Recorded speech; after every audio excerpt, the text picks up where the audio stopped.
What's going on, gentlemen? Happy Father's Day to each and every one of you. Just want to take a little bit of time on this Sunday morning to acknowledge all of you. Thank you for supporting Next Chapter Forward. I hope that you guys are being taken care of today. I hope that you feel a sense of gratitude from those that love you and that those that lean on you, those people that depend on you and count on you. I hope that they acknowledge your presence, your love, and your guidance on our day. You know, it's unfortunate that, and I get it. You know, Mother's Day is supposed to be Mother's Day. That's no shame in that. But I really, I'm guilty of it as well. I didn't even realize that Father's Day was coming until somebody mentioned it yesterday. That's how low people feel about Father's Day. I mean, low in terms of the totem pole, in terms of holidays. I believe this comedian said that Father's Day is the 20th most celebrated holiday in the United States, and I believe Halloween was 6th. So, you know, some fake goblins, goons, and ghosts get more love than fathers. But in all seriousness, men, happy Father's Day to you. I hope that you're enjoying yourself. And I hope that, like I said, you feel wanted and you feel appreciated. That's the word I was looking for. I hope that you feel appreciated on your special day. You know, guys, I wanted to touch on something for a second. I know that I have some very outlandish views to certain people, but it's hard to try to wake up people who are among the most that are brainwashed. It's tough to try to support a group of people, black males in the United States, who, in my opinion, are the most brainwashed people in the world. There's various reasons why I say this, but I'll give you one example that's a little disturbing. So there was some talk about the percentage of black males that voted for the orange orangutan, and I never really understood the philosophy or the concept, but I noticed that I've ticked a few brothers off who were following Next Chapter Forward, and good. I'm glad I ticked them off, and I'm glad if you don't support it, good. That's fine. I'm never going to support someone who's a bigot and a racist towards black people. Never. I'm not political. I wrote in candidates when he was involved because I don't particularly care for the Democrats either, because that's my right to vote for who I want to vote for. And it's your right to vote for who you want to vote for.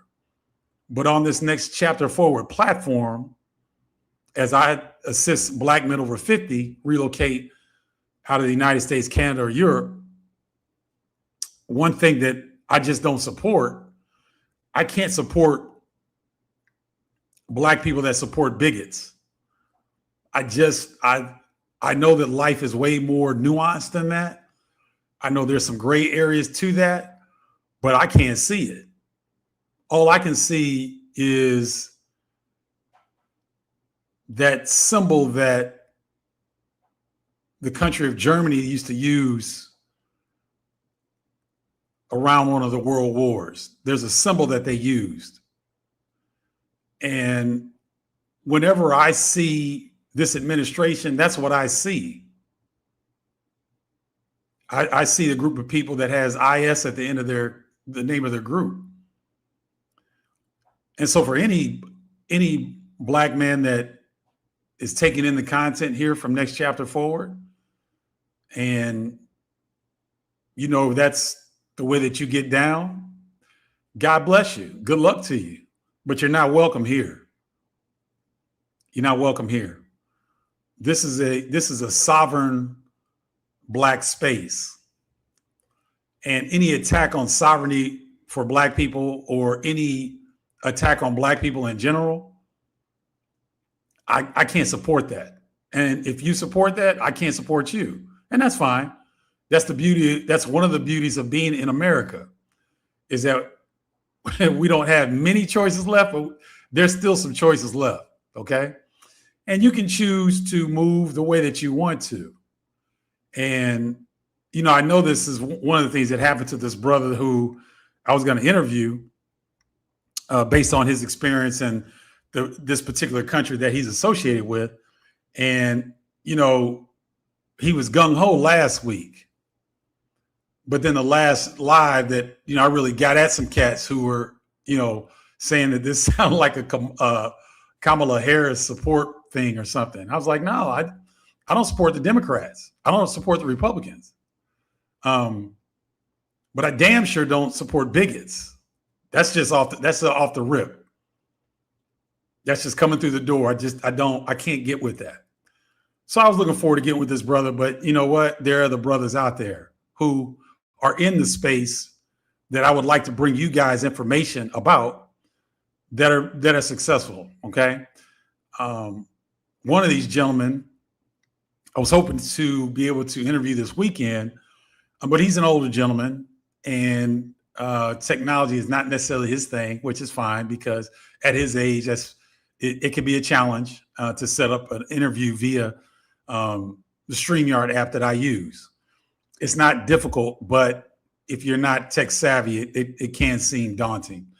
But we're going to work that out. I've got somebody on the ground I think that can go and help him.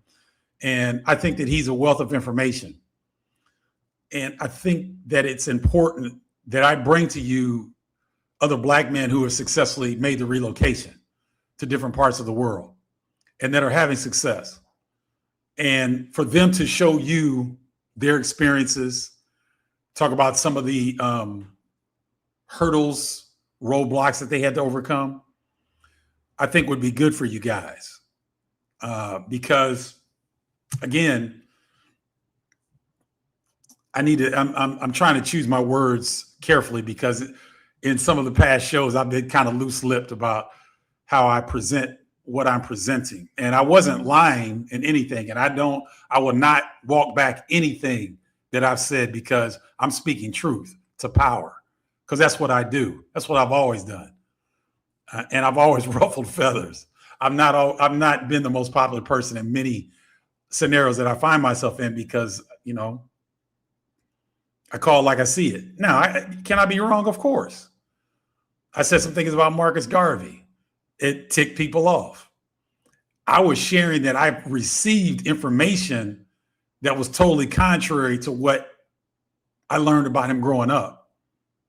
I didn't say it was true. I just said I gave him as an example of what I'm trying to get Black men to do is to challenge what you've learned. Challenge the information that's been given to us. Go look things up for yourselves.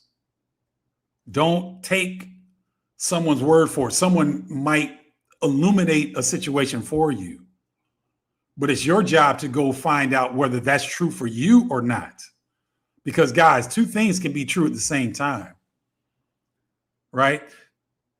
The information that I saw about Marcus Garvey could be wrong or it could be right. So moving forward, though, I'm going to try to stay away from those types of things, not because I give a damn about people, Black men who support bigots, because I don't. That's their business. That's their prerogative. My prerogative is to assist brothers who are interested in finding another location that better suits them. And I've had people argue me. I did a short about Black people not being safe in the United States, and I got a lot of blowback. I expected the blowback from some white people because it ruffles the bigots' feathers. Not all white people. Most white people that I come in contact with, that I interact with on social media, when I say these things, they understand what I'm saying. And it's not a diss to them. It's just the reality of what we're going through right now. Okay? But to get backlash from Black people, it's just disappointing. And my best friend warned me about getting into this business because he said, Stephen, you know, you could take your money and go and just chill and live the rest of your life and do your thing. And I said, yeah, I know, but this is something I'm very passionate about. I've been able to heal once I left the States. I found a place that I felt safe and that I was able to regulate my nervous system. I'm able to meditate and start to let some of the anger melt away. It's still there. It's not gonna, you don't live 58 years in the United States and be a target of microaggressions, overt racism. That doesn't go away overnight. But I am surely way better mentally. My anger issues, me feeling like I'm targeted, that is way better now, 17 months later, than it was when I was still in the United States. I was angry, fellas, angry. I was ready to hurt the next white person that says something crazy to me. And that's just not a way to live. I can't approach a whole group of people like that. That's silly. That's uninformed. And that's what other people do. That's not what we do. See, I consider myself world class. One, because I'm one of 5,000 players to ever play in the NBA. Did you guys know that? There's only been 5,000 players ever in the 80-year history of the NBA, the National Basketball Association. There's only been 5,000 players. I'm one of them. So from an athletic standpoint, I'm world class. I was a national college basketball analyst for 25 years on every network that covers college basketball. And I was, at one point, I was the best at it. Now, I believe that Robbie Hummel is the best at it right now.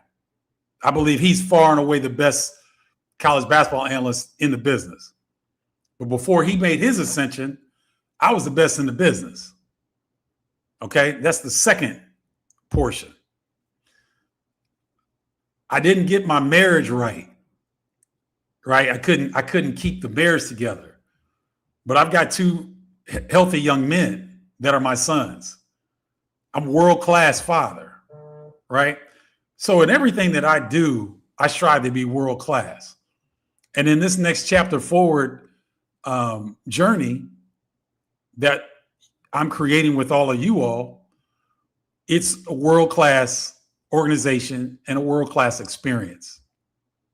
Okay? And so I don't want to be that guy that when I go back to the United States, that I'm looking at every white person as a threat.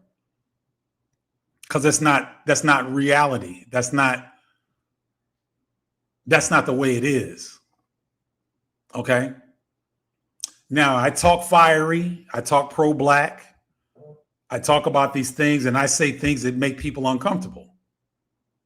It's not intentional. It's my truth. Okay? But I see moving forward, because I'm dealing with the most brainwashed people in the world, and there's a reason for that. There's plenty of reasons for that. I get it. I'm not knocking my Black people, but we are the most brainwashed people in the world. And it can be very frustrating working with us. Very frustrating, right?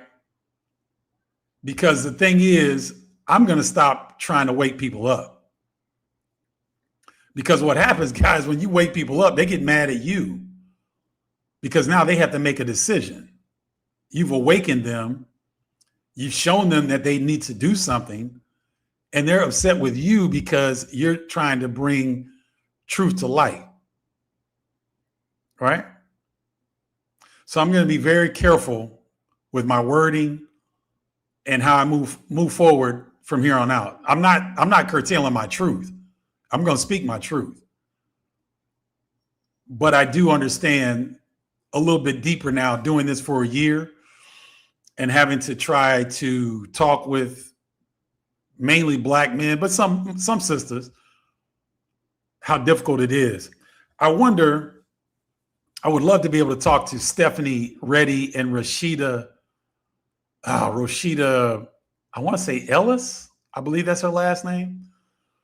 These two sisters started an organization that I have patterned Next Chapter Forward after. They help Black women in the United States relocate out of the United States. There are 25,000 members of their group, Exodus Summit. And I thought at one time they had helped like close to 17,000 sisters either take a sabbatical or relocate out of the United States. They've had tremendous success. And it took them a couple of years to build it, but they're thriving now. And I model their business and their approach to try to help Black men as well. And I'll be curious to see if the sisters gave them pushback and difficulty and distrust like I receive, right? I mean, like the majority of men in Next Chapter Forward don't have any idea about my background. Like if you go and look at some of my YouTube posts, you'll see people talking about, oh my God, he's with the Flying Illini. Oh my gosh, he played pro ball. Oh man, I loved you on the television. Most of you brothers and sisters that are in Next Chapter Forward, you have no idea the impact that I had in the different areas of my life. Incredible impact. And I'm trying to do the same thing here. Okay. And we'll get there. We'll get there as an organization, as a movement and a community. We'll get there. It just takes a lot longer when you're dealing with Black people. I'll share this story with you and I'll let you go. There's a sister that was dating a Jewish man, right?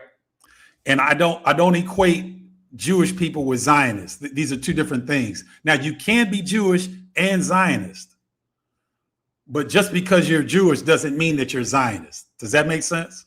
Okay.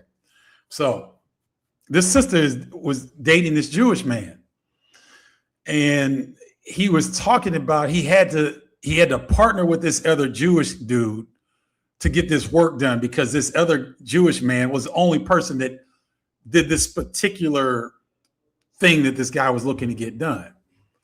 But he told the sister he can't stand the dude, but he's got to work with him. And the sister turned to him and said, well, why would you work with him if you can't stand him? And he looked at her like she was alien. He said, because he's Jewish and he's going to do right by me.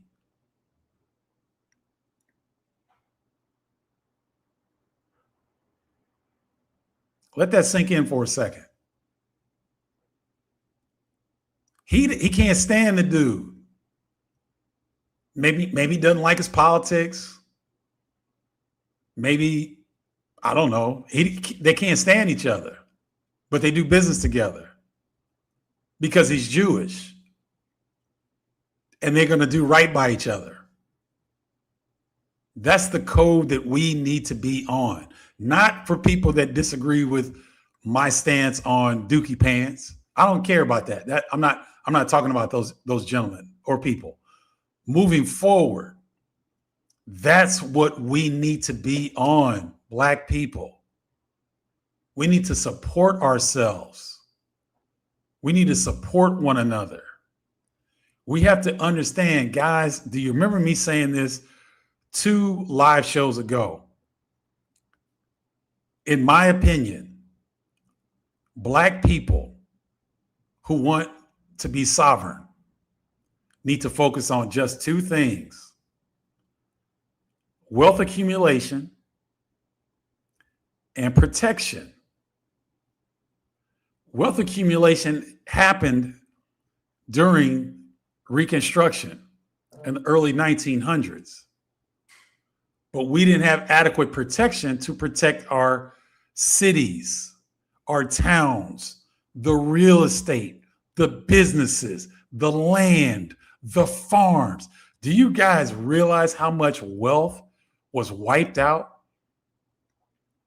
in those, I think it was those 2 summers in the early 1900s when 112 Black communities were attacked? Do you guys realize how much wealth we lost as a group of people when that happened? So we can't be naive to not remember history. And if we're going to move forward, there are going to be people that will attack us. That's not a crazy outlandish statement, guys. That's what's happened in history. And so until we get to this point where we can start to understand that we don't necessarily need one common enemy, although we tend to do well when that happens. But we don't necessarily have one common enemy, guys. Nobody likes us. Nobody cares for us. As a group of people, nobody cares for us. Okay? And it's okay. I'm good with it. I'm talking group collective. I'm not talking about individually, because individually those things don't hold weight, in my opinion. Individually, every group of people has good people. Caucasians, Latinos, Asians, Africans, people of Indian descent. Everybody has good individuals. But as a group collective, people attack our community left and right. Okay? John Henrik Clarke said, God rest his soul, rest in power, brother. John Henrik Clarke said, the friend that you have is the one you see in the mirror. That's your friend. Okay? So when we look at this movement and next chapter forward, when I project out maybe a year or two, or maybe to 2030, if we're not focusing on these two issues, fellas, we're not going to have options. The collective wealth of Black America, if nothing changes, if things keep going the status quo, the collective wealth of Black America is going to be zero by 2040. Zero. Millions of people with a collective economic base of zero. To where right now, supposedly we have close to $2 trillion of spending power.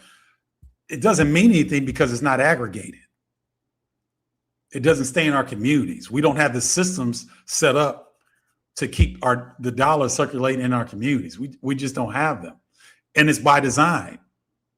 It's not by our own fault. It's by design. But until we can start to elevate our minds and start to come together and see one another as friends, Black people, we're each other's best friends. We have to be. There's nowhere else to turn. Okay? We don't, what group of people can we depend on? And why, and a better question is, why would we want to depend on anybody anyway? When we have enough, we have more than enough. Tell me this, guys. If you're watching the World Cup, what teams are you pulling for? But if you're watching the World Cup, do you notice something? There's Black people all over the planet. The places that you least expect.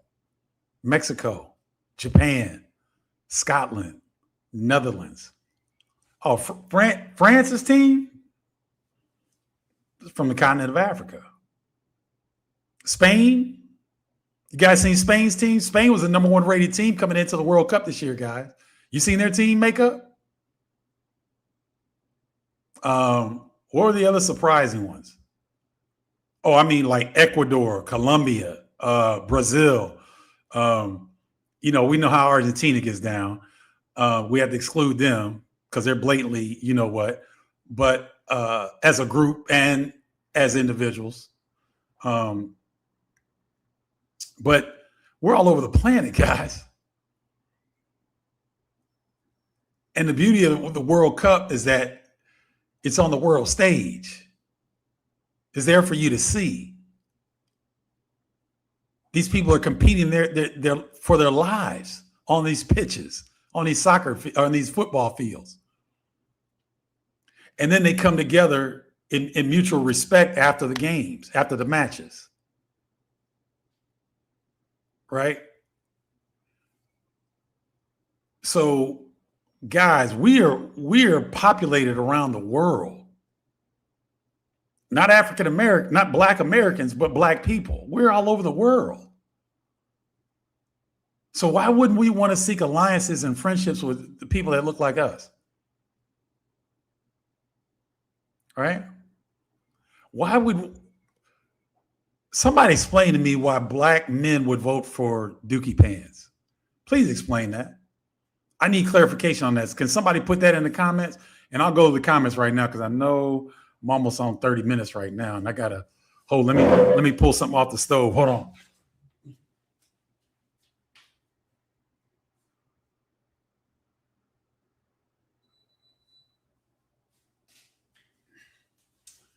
All right, I was cooking some potatoes, guys. I had to make sure I got that off. All right, let me see who's up here.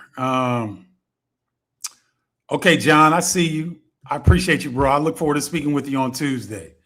Oh, thank you. Yes, please, guys. If you like what you're seeing, please smash the like button.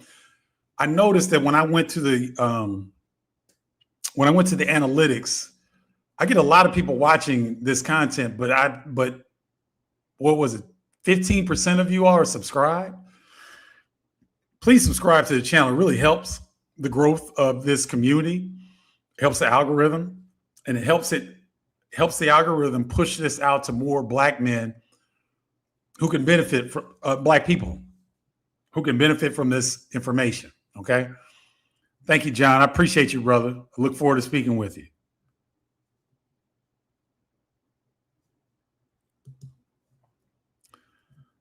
Here, this is why I came on live. This is what I needed. Some of us aren't brainwashed at all.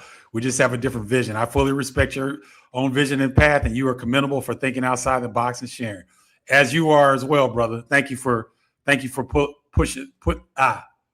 sharing this, because it's the type of engagement that I want. Okay, I don't care if you're Republican or Democrat.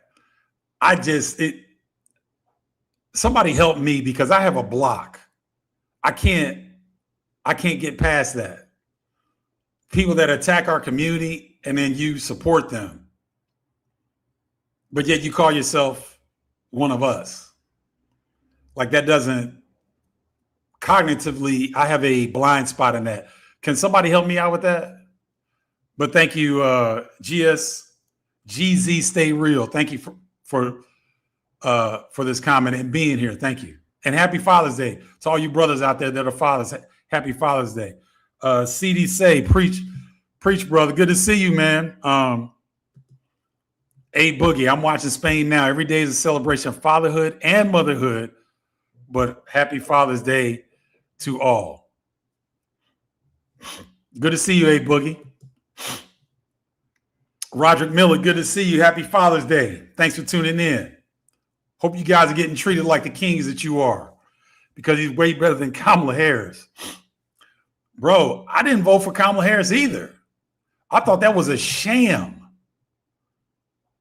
How do you force a candidate on people that wasn't elected or wasn't selected for that position?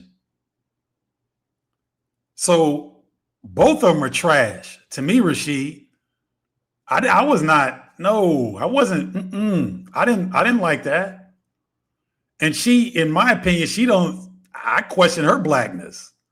She walks around with the slang and went to Howard and all that stuff, but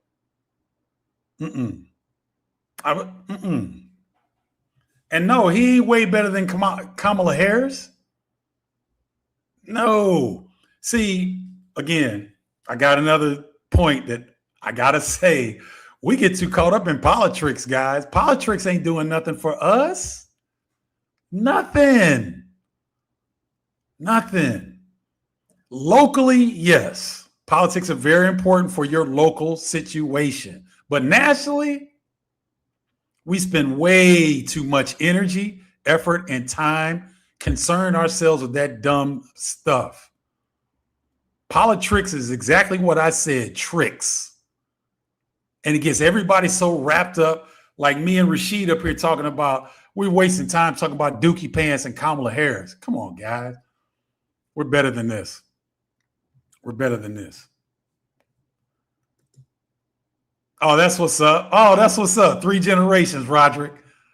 Enjoy yourselves. I hope you guys have that opportunity, that you have 3 different generations of men with you.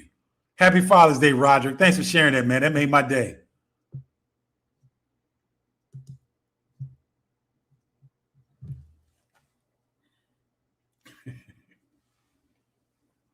Rashid, how many black women were fired from federal jobs when Trump came in office?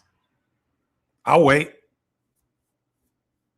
Somebody put in the number of black women who were fired from federal jobs when Dookie Pants got in office. Somebody put that in there for me. I mean, I could look it up, but I want to see Rashid explain. No, I don't. No, I don't, because I don't care. Because they're both trash. Both parties are trash. So no, I don't. Brother, I respect what you said. You and GZ stay real. I respect what y'all saying. I don't even want to waste my time on that stuff. And that, you know what? That's your opinion. So be it. I raised my son and now he's in college at Northwestern. My dad stays with me and I'm the caregiver for him. I just want to acknowledge the men who are doing what they do. Roderick, spot on, brother. And congratulations on you being that world-class father that we seek to be within Next Chapter 4. So salute to you, brother.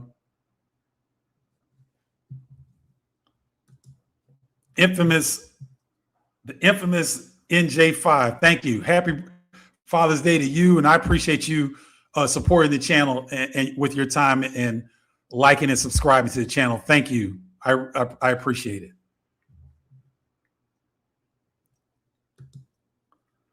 The biggest thing I've seen that works is starting your own and taking care of home. Make the changes yourself first in your community, then your family, then the community. I like that.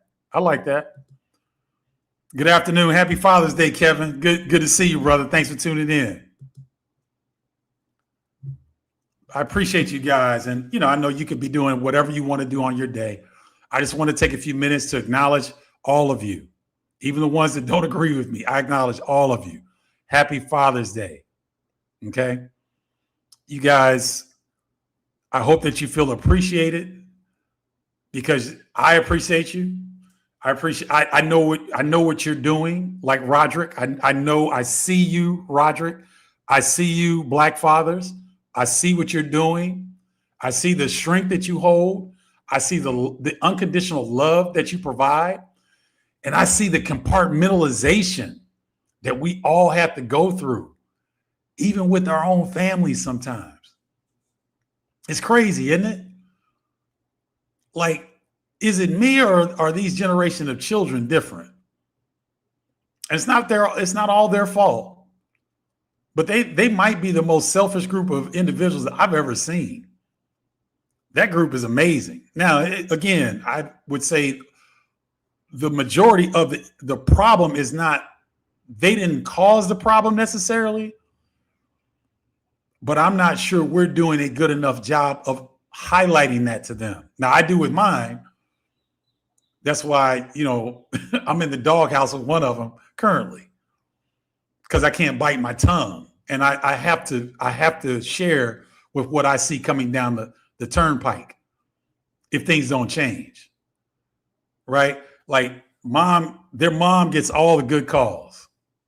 Like when good stuff is happening, when they feel good about themselves or when something great happens, they call her. When shit hits the fan or when stuff is really critical, that's when I get the calls. And that's what fathers do. Fathers in general across the board, not just black fathers. This is fathers, every father. This is what we do. It's a thankless job. It's a very rewarding job. But if you young men, if you're listening and you're about to become a father, or you're thinking about becoming a father, don't do it for don't do it because you want somebody to let you know how good you're doing as a father, because you're not gonna get it. You're not. So just understand that, and take solace and take comfort in the fact that other men know exactly what you're doing and what you're going through. Okay? So happy Father's Day to all you brothers out there, and all you men, regardless of the race. Happy Father's Day. All right? Woman in my neighborhood was complaining to me about her 19 to 17-year-old sons don't do their own laundry. Well, hey, Boogie, that's a good example, but here's the thing. Who controls a refrigerator in the house? Because boys are easy. Now, girls are a little bit different. If you're a father, girls are different. I haven't been blessed enough to have one, but I see my dad and my brother with their daughters. That's a slippery slope. That's a tough thing. But when you got sons in the house and you want them to do something, put a padlock on the refrigerator, watch what happens. Boys are easy. You threaten their food supply, they'll do whatever the hell you want them to do. Straight up. That sounds barbaric. That sounds outdated. That sounds dinosaur-like. I don't care. See, real principles stack up. They're timeless. Real principles are timeless. And if this woman is having a problem with her 19 and 17-year-old sons and they won't do their own laundry, put a padlock on the refrigerator. Watch what happens. I bet they'll be asking for the fabric softener. He who controls the refrigerator makes the golden rules with boys in the house. Boys are easy. Even for a mom. Boy, and I know that nurturing nature and all that. I get it. But moms, if you're listening, padlock the freaking refrigerator and watch how differently your boys act. Okay? That's funny though. Thanks for sharing that.